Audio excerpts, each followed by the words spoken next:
Client की call आई कि जो है मुझे मेरे चाचा ने एक लड़की थी कि मुझे मेरे चाचा ने जो है मुझे मेरे वाले साहब से अडॉप्ट किया और जो है उसके कागजात भी बनाए, लेकिन तब मैं क्रिश्चियन थी, मेरा मज़हब दूसरा था और मेरे चाचा का भी जो मज़हब था वो क्रिश्चियनिटी था। लेकिन जैसे मैं जो है मुझे मेरे चाचा ने अडॉप्ट किया तो कुछ सालों के बाद मेरे चाचा ने जो है वो इस्लाम कबूल किया और मुझे कोई फोर्स नहीं किया कि आप भी कबूल करें, लेकिन मुझे भी लगा कि मैं भी जो है वो कन्वर्जन करूं और मैं भी क्रिश्चियनिटी को छोड़ के इस्लाम मज़हब में दाखिल हो गई। अब मामला ये है कि मैंने कोई भी डॉक्यूमेंट अपने नाम पे नहीं बनवाया, कोई CNIC, कोई एजुकेशनल डॉक्यूमेंट, हर चीज़ में नाम मेरे वाले साहब का ही था जो कि क्रिश्चियन था। अब एक नेचुरल फैक्ट है कि जब औलाद अपने आबा व अजदाद का मज़हब छोड़े तो वालिदैन उसको अपनी ज़िंदगी में ही जो है वो अपनी औलाद समझने से भी इनकार कर देते हैं कि ये हमारी औलाद ही नहीं है, इनका हमसे मिलना जुलना ख़त्म, आना जाना ख़त्म, प्रॉपर्टी से जो है लेना देना वास्ता हर चीज़ ख़त्म, करते हैं ये वो सारी चीज़ें हो जाती हैं। अब मामला कुछ यूँ हुआ कि वो जो जिन्होंने अडॉप्ट किया था उनकी भी डेथ हो गई।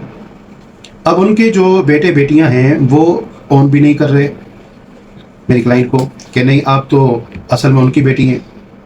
अब जिनकी बेटी थी उनका मज़हब अभी क्रिश्चियनिटी है और ये मुसलमान है, इस वजह से वो भी ऑन नहीं कर रहे। उनकी भी डेथ हो गई है लेकिन उनकी जो वालदा हैं, भाई हैं, बहन हैं, वो ऑन नहीं कर रहे। तो यहाँ पे इस क्लाइंट का, मेरी क्लाइंट का, इस लड़की का क्या कसूर है? क्या कसूर है इस लड़की का कि ये कहीं से भी अपनी प्रॉपर्टी का राइट नहीं ले सकती? क्यों? हालांकि क्रिश्चियनिटी में देखा जाए तो एडॉप्शन का जो है अमल इंग्लैंड में लीगल है, किया जा सकता है, लेकिन पाकिस्तान में सक्सेशन एक्ट 1925 के तहत जहाँ पे जो है वो इसको कोई जिक्र नहीं है कि एडॉप्शन कैसे की जाएगी क्रिश्चियनिटी लॉ में। लेकिन अगर मान भी ले अभी वो मुस्लिम है और जो है अपने क्रिश्चियन जो है वो वालिदैन से अपनी प्रॉपर्टी का हिस्सा मांगती है तो क्या नहीं मांग सकती? ऐसा ही एक सुप्रीम कोर्ट का केसला जो है वो मैं आपको बताता चलूँ कि एक लड़की ने इस्लाम कबूल किया था और जो है कोर्ट मैरिज की, उसके बाद जो है वालिद का इंतकाल हो गया, वालिद चूँकि क्रिश्चियन था तो लड़की ने जो है वो अपनी प्रॉपर्टी, अपना हिस्सा सूट फॉर पार्टीशन फाइल किया। तो भाइयों ने ये जो है वो जवाब दिया कोर्ट में कि ये चूँकि अपना मज़हब, हमारा मज़हब छोड़ चुकी थी तो लिहाजा हमारे वालिद साहब ने ज़िंदगी में ही कहा था कि इस बेटी को कोई हिस्सा नहीं देना और मैं इसको अपनी प्रॉपर्टी से करता हूँ। मतलब मैं अपनी बेटी को अपनी प्रॉपर्टी से निकालता हूँ, इसका मेरी प्रॉपर्टी में कोई भी हिस्सा नहीं है क्योंकि ये हमारा मज़हब छोड़ चुकी है, दूसरे मज़हब में जा चुकी है।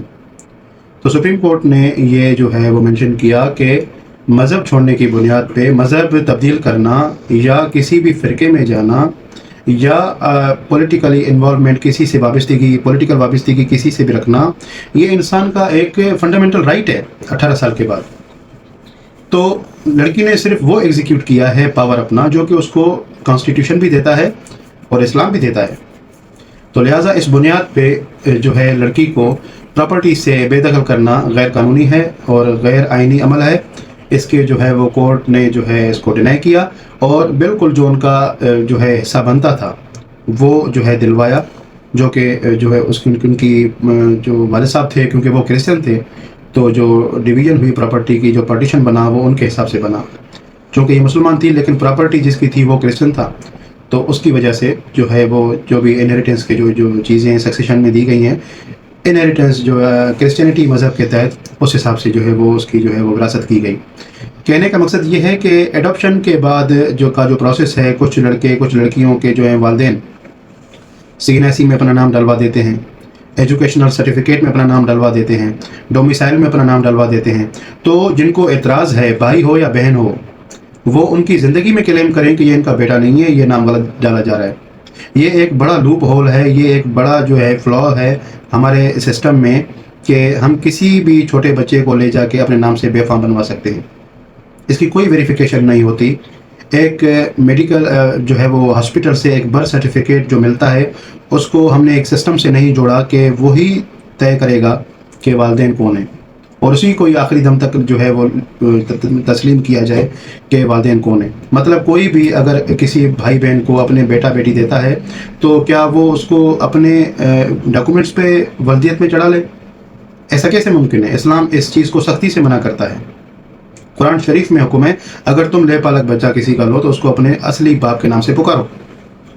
تو یہاں پہ یہ چیز پروف ہو گئی کہ لے پالک بچہ کبھی بھی ان کا سگے بیٹے کی طرح لیگل ایئرس کی طرح نہیں ہو سکتا.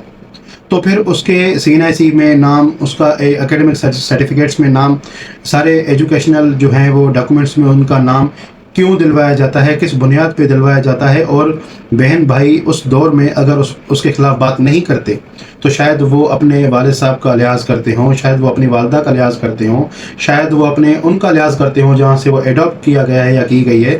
تو لیکن یہ جو فیلیور ہے یہ سسٹم کا فیلیور ہے ہمارے، کہ ایڈاپشن میں یہ ڈاکومنٹس نہیں بننے چاہیے.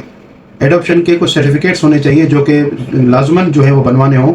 ظاہر سی بات ہے جب آپ پاکستان سے باہر کوئی پیٹ اینیمل بھی لیتے ہیں تو اس کے بھی ڈاکومنٹس بنتے ہیں کہ آپ اس کا کھانے پینے کا خیال رکھتے ہیں نہیں رکھتے، آپ جو ہے وہ اس کو ڈاکومنٹس بنوائیں. پیٹ اینیمل یہ آپ کے پاس ہے، سارا ان کے پاس ریکارڈ ہوتا ہے. تو یہاں پہ انسان کوئی کسی سے لے رہا ہے اور اس کو اپنا نام دے دیتا ہے اور کوئی پتہ نہیں، کوئی چیک اینڈ بیلنس نہیں ہے، اور پھر آگے چل کے وہ لیگل ایئرس میں اپنا حصہ کلیم کرے.